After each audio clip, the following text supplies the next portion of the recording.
Menyembah patung adalah menyembah iblis. Clear? Ya, saya ulang.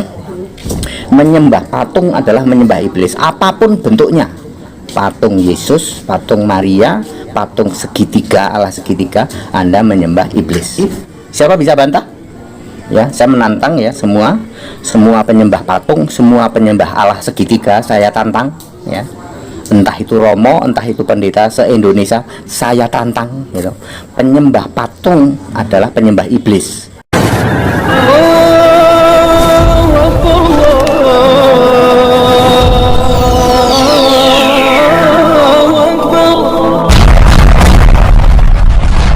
Bismillahirrahmanirrahim. Sebelum kita lanjut, jangan lupa subscribe, like, komen, dan share. Terima kasih. Jazakumullah. Bismillahirrahmanirrahim. Assalamualaikum warahmatullahi wabarakatuh. Sahabat kabar Islam, serta ikhwan fillah dimanapun Anda berada, semoga tetap dalam lindungan Allah Subhanahu wa Ta'ala. Allah jaga iman Islam kita hingga ajal tiba, harapan wafat dalam keadaan husnul khatimah. Amin ya Allah ya rabbal alamin. Sahabat saudara ikhwan fillah, kami hatur ucapkan terima kasih jazakumullah khairan katsira wa ahsal jaza kepada kalian semua yang telah mendukung dakwah channel kabar Islam, juga channel Islam yang lainnya.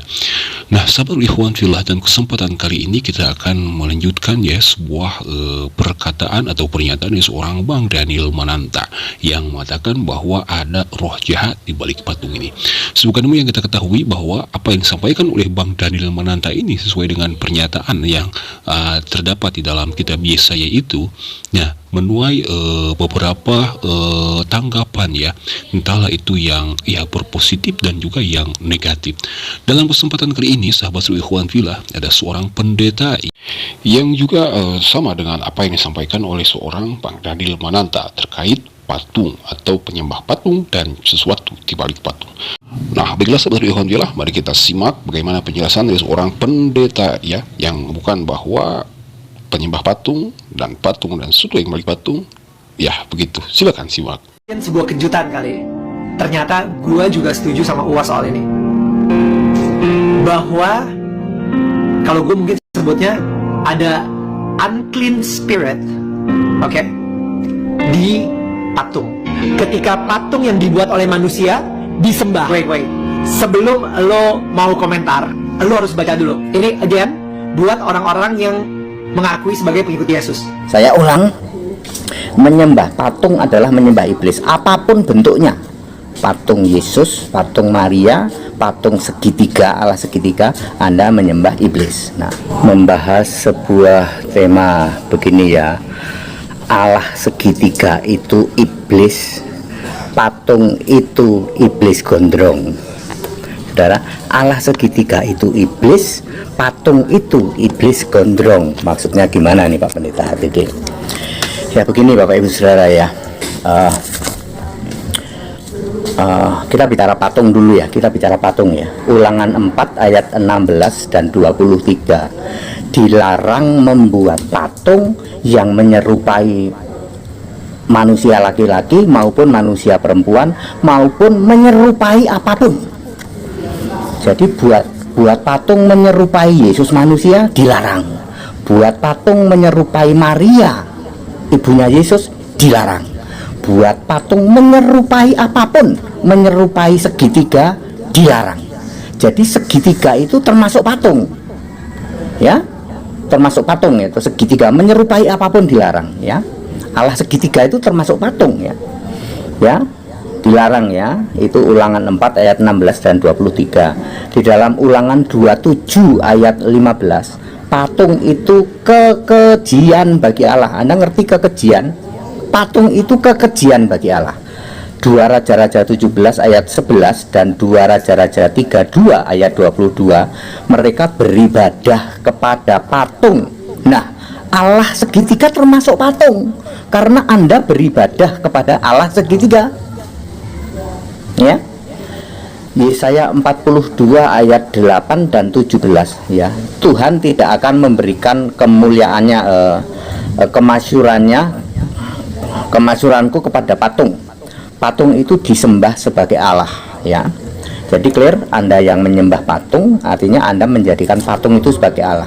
Allah lain selain Allah yang benar siapa? Iblis. Jadi clear, menyembah patung adalah menyembah iblis. Clear? Ya, saya ulang, menyembah patung adalah menyembah iblis apapun bentuknya. Patung Yesus, patung Maria, patung segitiga, Allah segitiga, Anda menyembah iblis. Allah segitiga adalah iblis, betul dong? Betul. Nah, patung adalah iblis gondrong. Patung Yesusnya kan gondrong, berarti iblis gondrong dong. Betul. Betul? Siapa bisa bantah?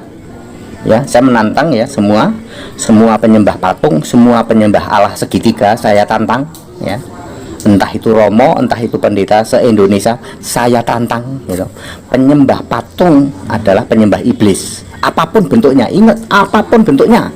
Mau bentuknya ornamen di dinding, yang ortodok itu semua dindingnya penuh ornamen Yesus. Ya, apapun bentuknya, entah bentuknya ornamen di dinding, entah bentuknya adalah Allah segitiga ya. Gereja-gereja Anda penyembah Allah segitiga, Anda penyembah iblis. Penyembah patung Yesus berarti patung Yesusnya gondrong, berarti penyembah iblis gondrong. Siapa bisa bantah? Ya. Jadi Allah segitiga adalah iblis, patung adalah iblis gondrong. Siapa bisa bantah? Ya. Bapak Ibu Saudara, saya harus mengatakan dengan tegas ya.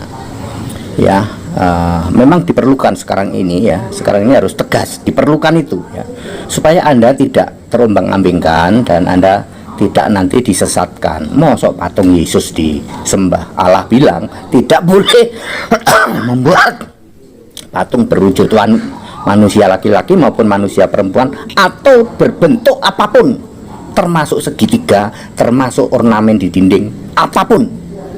Anda tidak bisa ya mendeskripsikan Allah dalam bentuk sesuatu yang berwujud, entah itu segitiga ya. Semua gereja ya, semua gereja-gereja ya yang mengatakan dirinya Protestan and the gang itu penyembah Allah segitiga ya. Ada juga yang menyembah patung.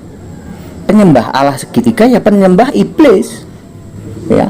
Lah kalau penyembah patung yang wujudnya manusia gondrong, entah itu namanya Yesus, entah apapun, ya penyembah iblis gondrong. Nah, sahabat Ruhikan Pillah, itu sebuah video dari cuplikan video dari seorang pendeta HTD ya, yang mengemukakan pendapatnya ternyata sama dengan yang dikatakan atau diungkapkan oleh seorang Bang Daniel Mananta.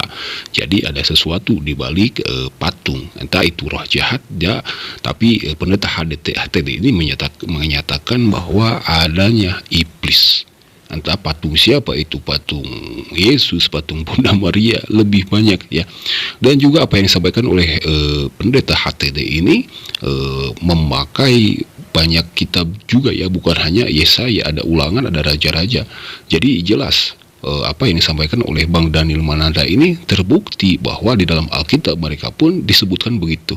Nah, sahabat Ikhwan Fillah, mari kita simak ya kelanjutan dari video ini. Apakah akan ada orang-orang yang menyerang Pak HTD yang ya negatif atau positif seperti yang dilayangkan kepada Bang Daniel Mananta atas pernyataan tersebut? Sebagai yang kita ketahui, biasanya pendeta HTD ini disegani ya di kalangan orang-orang Kristen. Tidak ada yang berani menyerang, tidak ada yang berani mendebat apa yang disampaikan oleh pendeta HTD ini. Nah, sahabat Ikhwan Fillah, bagi kita juga ya selaku orang Muslim, itu sesuai dengan perkataan atau syariat agama kita bahwa membuat patung itu jelas diharamkan. Jangankan menyembahnya, membuat patung saja itu haram. Sahabat Ikhwan Fillah, Rasul pernah bersabda ya, kurang lebih yang artinya begini: barang siapa yang menyimpan patung di dalam rumahnya, maka Allah Subhanahu wa taala tidak akan memberikan malaikat rahmat, tidak akan mengutus rahmat ke dalam ruangan itu atau ke dalam rumah kita, apalagi kita menyembahnya. Kalau sudah menyembahnya, maka kita dihukumi orang yang melakukan musyrik, orang yang menjatuhkan Allah Subhanahu wa taala. Dan juga alhamdulillah, adapun patung-patung atau sesuatu yang dibentuk seperti hewan-hewan atau juga manusia-manusia, tapi itu dalam bentuk makanan, maka itu diperbolehkan. Nah, seru ikhwan fillah, dalam kesempatan ini juga ini memberikan kepada kita ya pelajaran bahwa orang-orang yang menyembah patung itu ternyata bukan zaman sekarang saja, tapi zaman dahulu kala. Karena bagaimanapun juga perjuangan agama Islam, perjuangan Rasulullah SAW sampai sekarang ada agama Islam itu telah mengalahkan orang-orang penyembah patung. Nauzubillah, semua nauzubillah. Baiklah saudara ikhwan fillah, mungkin hanya itu saja yang kita bisa sampaikan dalam kesempatan kali ini. Semoga bermanfaat dan semoga kita dijauhkan oleh Allah Subhanahu wa taala dari menyembah patung. Amin ya Allah ya rabbal alamin. Mohon maaf bila ada kata khilaf. Hadanallahu wa iyyakum ajmain. Wassalamualaikum warahmatullahi wabarakatuh.